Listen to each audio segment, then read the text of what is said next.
Welcome back mga kaibigan, mga kalingap. Tayo ay update naman ito po sa ating pong tuloy na pagsubaybay. Ito po sa trending na naman na post ni Marian Rodriguez. Si Marian ay isa sa mga kaibigan ni Beyonce Angels na nakagraduate na at unang beneficiary na nakagraduate ni Kalingap Rap. Napansin ng mga netizen ito pong post ni Marian sa kanyang story kung saan nakalagay na maamo ang mukha, pangit ang ugali. At dito ay maraming nakaka at maraming mga nagsasabi sino ang pinapatamaan ng post na ito.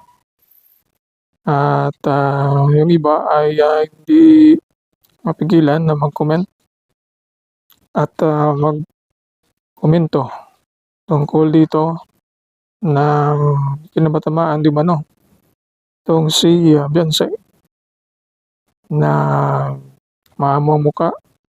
Subalit ang kabaliktaran dito po sa kanyang ugali.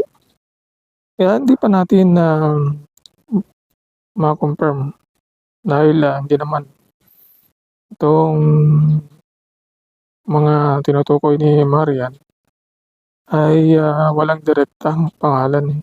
Pero yung iba ay nag-a-assume at naghihinala nga ba kung sakali na itong mga post ni Marian ay patungkol dito kay Beyonce na isa niyang kaibigan.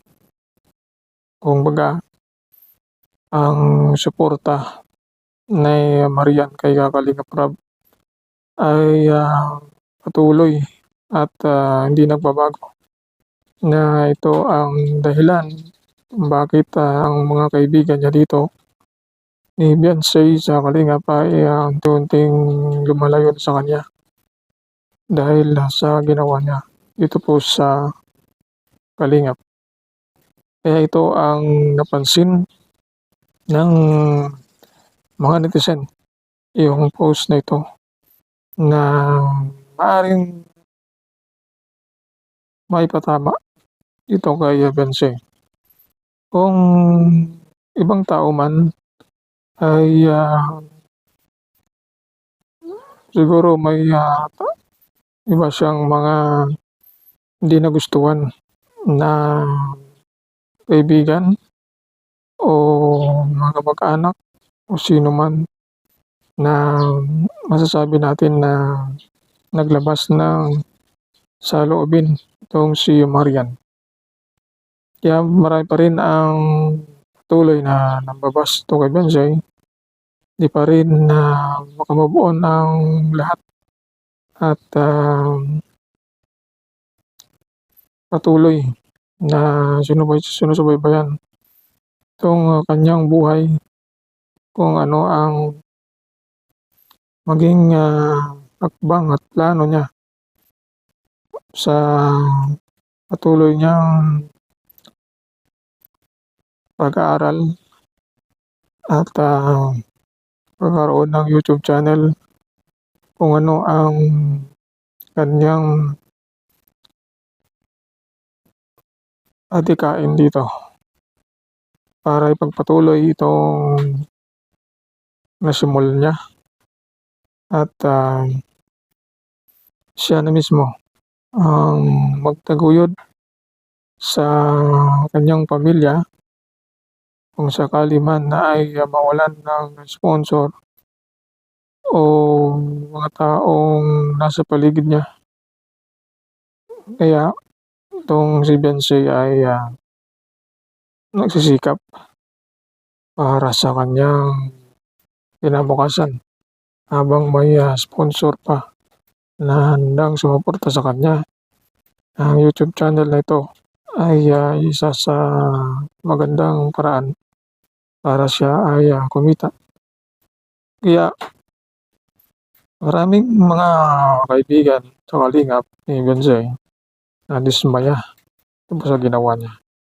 at hindi nila maisip na nagawa ito ni Beyonce na ang pagkakilala nila ay mabait. Pero nagulat din ito pong mga kaibigan. Kaya ang iba ay unti-unti nang lumalayo sa kanya at hindi na katulad dati ang pakikitungo nila kay Beyonce na nadismaya. Ang mga kaibigan niya dito sa Kalingap solid pa rin at laging tinatanaw itong mga ginawa ni Kalingap Rab sa kanila. Kaya kung ano man ang desisyon ni Beyonce ay respetuhin na lang ng bawat isa.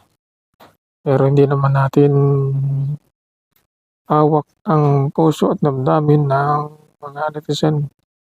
Tuloy pa rin na may bash laban sa kanya. Hindi pa rin maitatago itong mga nararamdaman nila. Hinahayaan na lang na sila ay mapahayag ng kanilang damdamin. Dahil karapatan naman nila yan na ipahayag ang saloobin nila kung ano man ang kanilang nararamdaman. Kaya ito si Kalingap Rab ay talagang nadismaya rin sa mga nangyayari. At kung may babalik pa daw itong mga nakaraan at kung alam niya kung ano ito ang mangyayari ay huwag na sanang hinayaan na i-love team ito. Pero hindi man hawak ni Rab ang kapalaran at ano man ang mangyayari. Kaya ito na lang ang leksyon para sa iba ng mga angels kung sana sila ay maging magpagpasalamat dito sa ginawa ng Kalingap at huwag padala dito sa mga sponsor na handang kunin ang kanilang loob at sana masasabi nating nawakwak ng sponsor yung katulad nila Beyonce.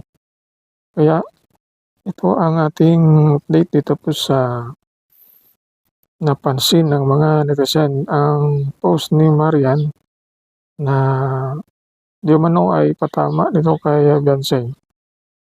Kaya abang-abang tayo kung ano pang update ito sa kay Beyonce at ano ang balita tungkol sa kanya, ang mga hakbang na kanyang gagawin. Nasunod nating update.